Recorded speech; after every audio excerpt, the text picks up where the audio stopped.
안녕하세요. 네 번째 이야기를 들려드릴 시간입니다. 아르콤에 대한 이야기고요. 저희가 문화예술을 통한 창조경영 활성화 지원 사업으로 하고 있는 지난 2011년부터의 저희 경험들을 공유하는 시간입니다. 그 중에서 2011년도에 처음 이 프로젝트를 시작했을 때 일어난 일들을 좀 간단히 정리를 해드리려고 합니다. 처음에 이제 마크가 지금 마크랑 좀 다른데요.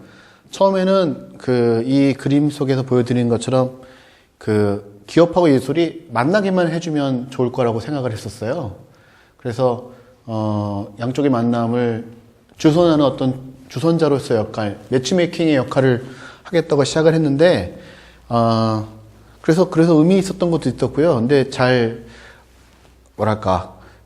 만남이 그냥 단순히 만나게만 해서는 안 되는 거구나 하는 걸 느꼈던 한 해였던 것 같습니다.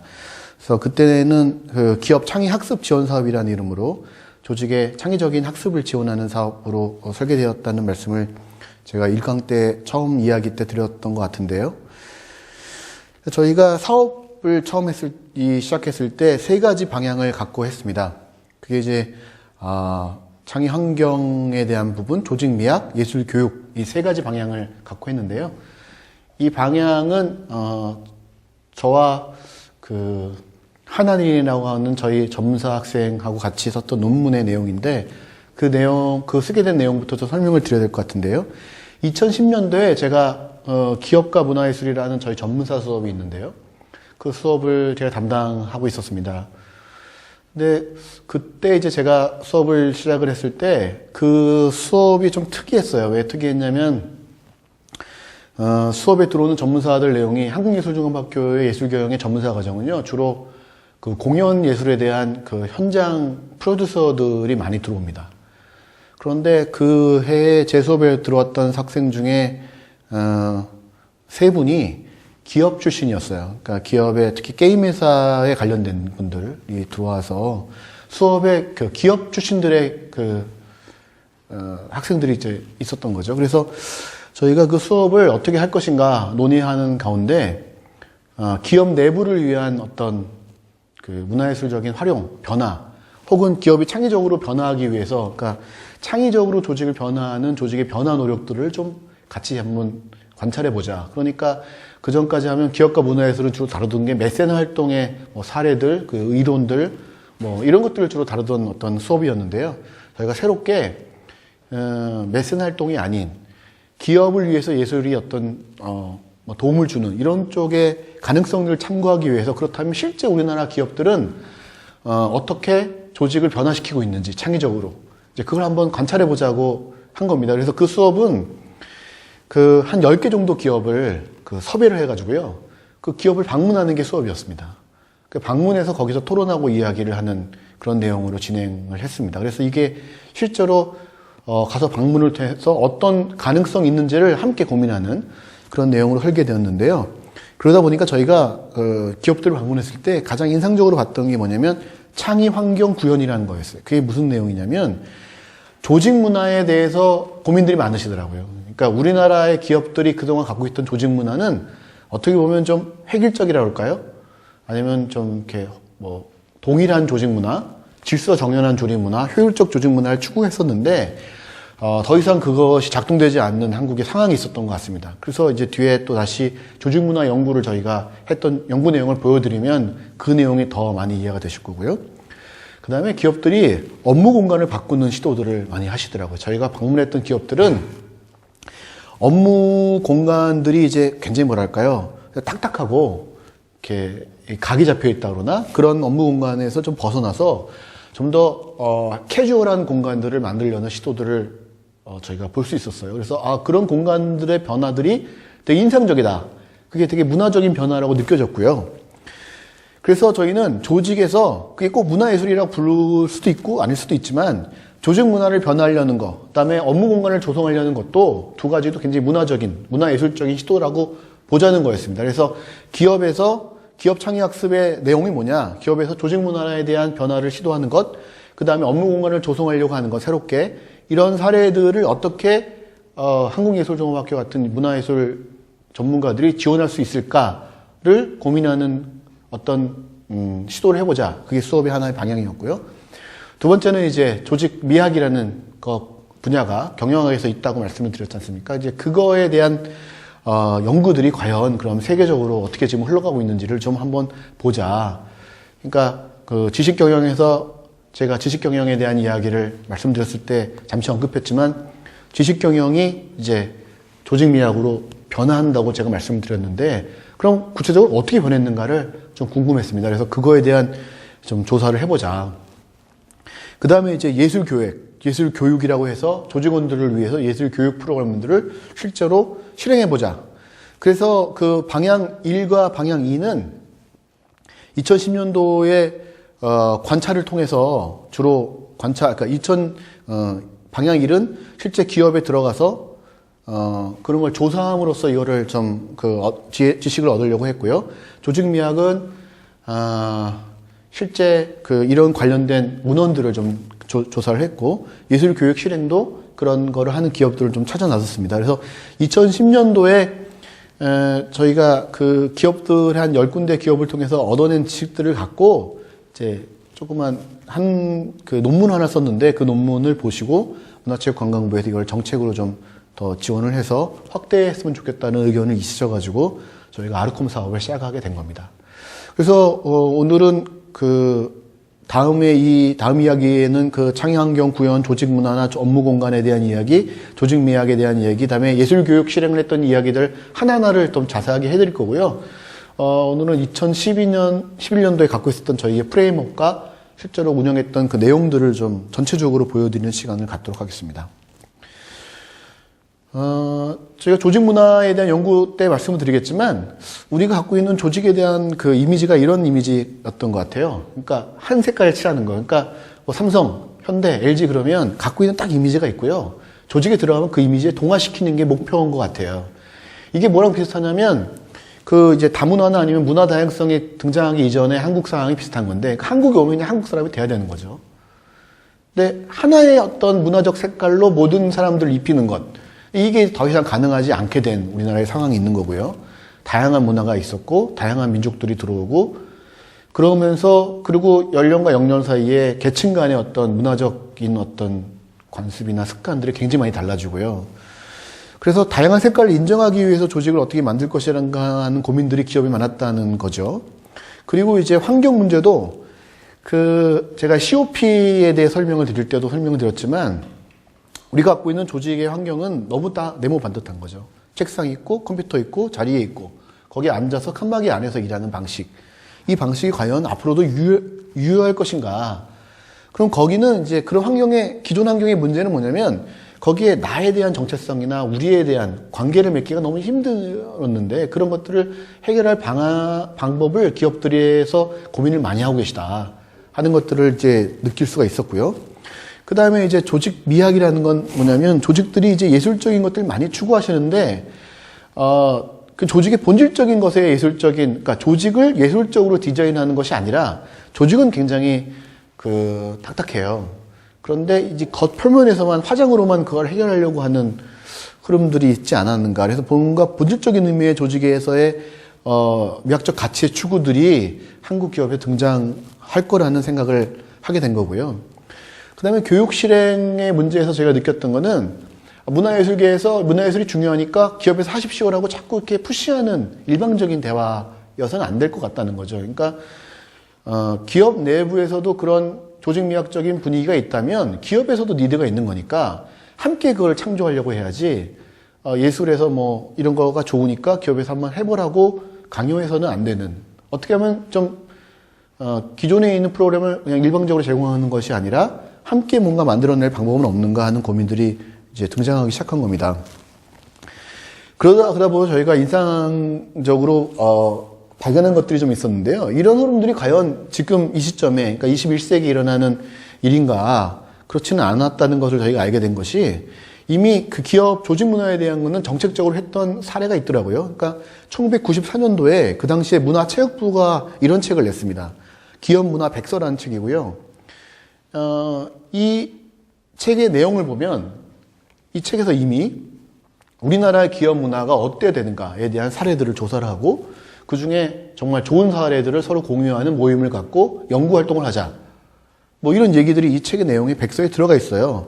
그래서 지금 우리가 하려는 야르콤 활동의 어떤 한 파트의 중요한 부분들은 결국 조직 문화라는 게 있다는 거죠. 조직 문화의 활동을 지원하는 게 그 기업을 위한 문화 정책의 가장 중요한 부분이 돼야 될 거고, 그것들은 이미 선례가 있다. 그 선례를 이어받자. 이렇게 설명드렸습니다. 그 다음에 두 번째는 공간 문화 정책도 이미 문화부에 있거든요. 저 초등학교의 공간들을 바꿔내고 뭔가 학생들이 좀 더 공부를 하기에 좋은 환경으로 만드는 시도들이 이미 있으셨는데, 그런 공간을 조성하려는 정책적 흐름을 기업에 적용하면 또 그것이 이어진다고 본 거고요. 그 다음에 조직 미학에 대한 정책도 이미 있는 거죠. 그래서 기업 문화 경영 효과 연구라는 것들도 그 당시에 제가 볼 수 있었고요. 창조적 기업 혁신 예술의 답이 있다, 이런 어떤 세미나도 열리고 있었고, 중소기업 중앙회 안에다가 중소기업 문화 경영 지원센터라는 걸 만드셔가지고 지원하는 것이 2008년도에 이미 있었거든요. 그러니까 조직 미학적인 정책도 이미 실시하고 있지 않는가라는 생각을 하게 된 거고요. 그 다음에 예술교육 실행도 문화예술교육진흥원에서 수행하는 박람회에서나 이미 이런 것들을 교육과정도 만들고, 그 다음에 문화예술교육 아카데미 세터 과정이라는 걸 만드셔가지고 기업 조직원들을 위한 문화예술교육에 대한 이슈들이 있었던 겁니다.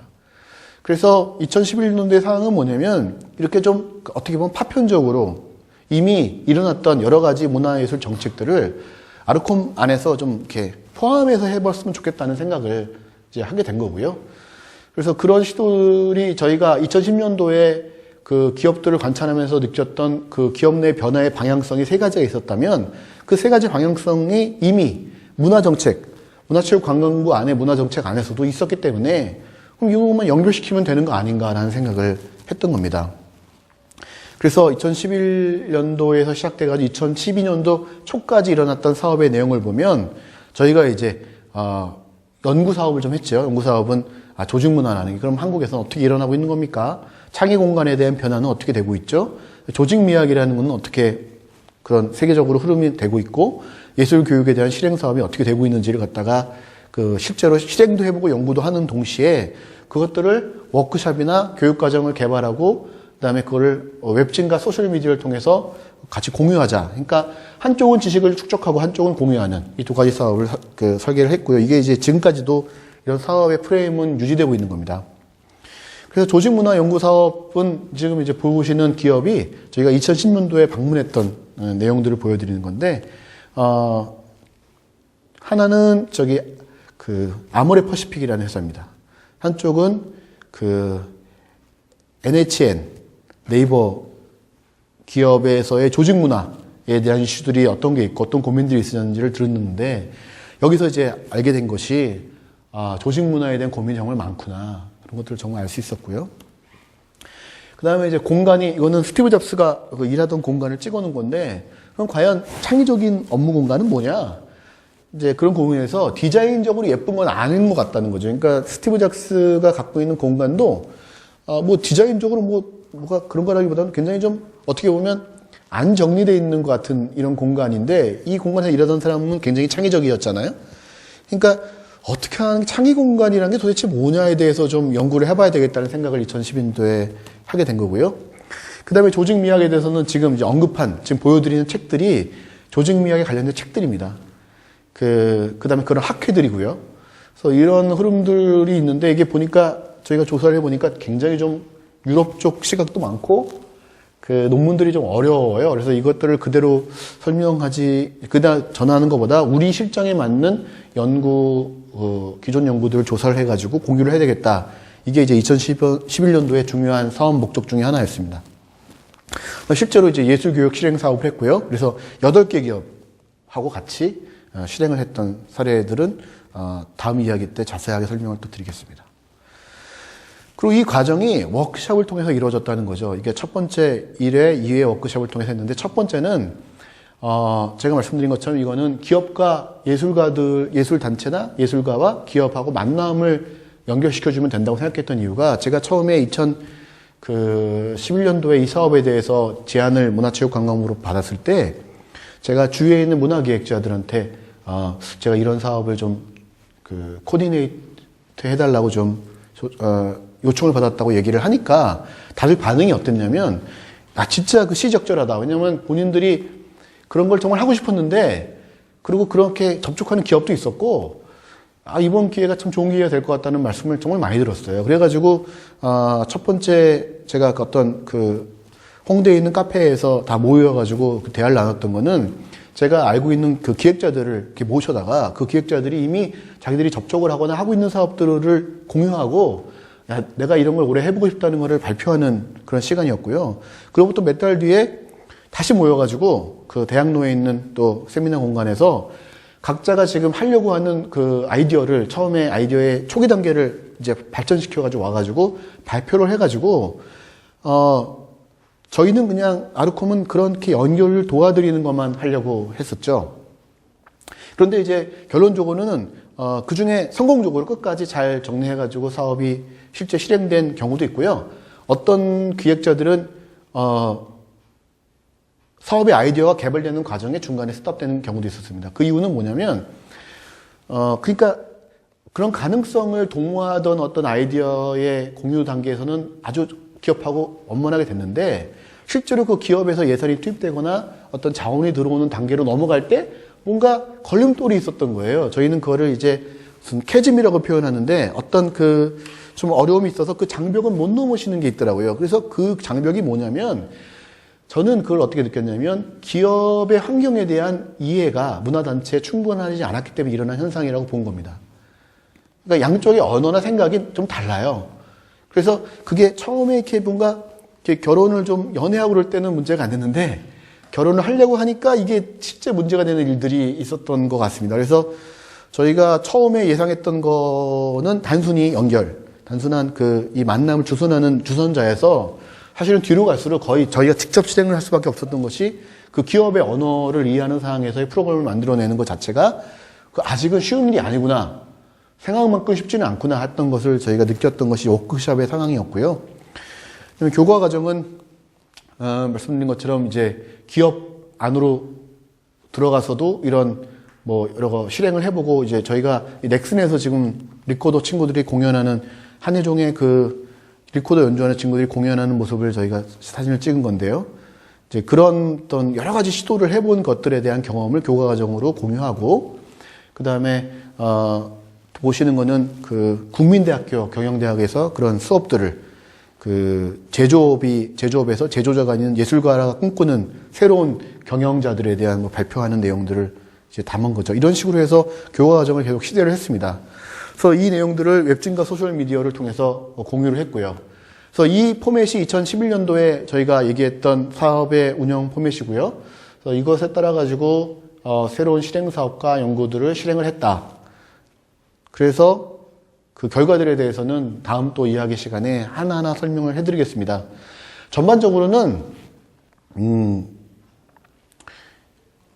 기업의 문화예술을 도입한다는 것이 무엇인가에 대해서 좀 더 저희는 구체적으로 문화예술의 단순한 도입이 아니라 기업이 지금 가려는 방향에 맞춰서 뭔가 도입을 해야 될 것 같은데 그 도입의 방향성이 문화예술 교육 외에도 공간과 조직 문화에 대한 이슈가 있었다는 것을 발견했다는 게 이 시기에 저희가 가장 큰 알았던 점이고요.